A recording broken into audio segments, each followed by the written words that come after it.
Nous poursuivons cette édition dans la région du Hambol. Les populations, par la voix de leurs chefs de village et de canton, ont tenu à exprimer toute leur reconnaissance aux chefs de l'État en raison de ces actions de développement dont ils ont été bénéficiaires. Des faits qui ont changé leur quotidien, que nous relate Emmanuel Bonzo, notre correspondant régional. C'est un acte de reconnaissance et d'hommage que les têtes couronnées de la région du Hambol ont tenu à exprimer au président Alassane Ouattara. Une véritable admiration pour le chef de l'État qui, depuis son accession à la tête du pays, a réalisé de grandes œuvres de développement en pays de Tagmanan et Djimini. Cette cérémonie d'hommage a mobilisé de nombreux cadres et personnalités de la région du Hambol. En leur présence, les porte-paroles des chefs ont demandé au président Ouattara de poursuivre ses œuvres de développement de la Côte d'Ivoire et du Hambol en particulier. Nous lui avons rendu hommage pour toutes les actions qu'il fait pour le bonheur de la Côte d'Ivoire.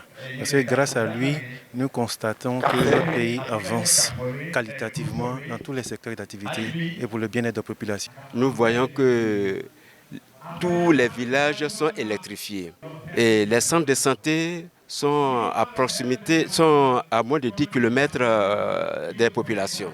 Les écoles proches de la population. Et en plus de cela, toutes les voies qui sont en train d'être refaites dans le département, surtout de Dabakala, nous en sommes fiers. Des vœux et souhaits bien perçus par le ministre Khalil Ibrahim Konaté de la transition numérique et de la digitalisation qui, en homme heureux, a promis traduire fidèlement cette ardente volonté des garants des us et coutumes des cités de la poterie, du miel et du beurre de qualité. Nous l'espérons que le président de la République, son Excellence M. Alassane Ouattara, soit sensible à ces appels multiples et multiformes qui lui demandent de continuer l'œuvre gigantesque de transformation de la Côte d'Ivoire et depuis 2011. En bon soldat, nous nous mettons déjà à partir de maintenant en mission pour faire aboutir cet important projet.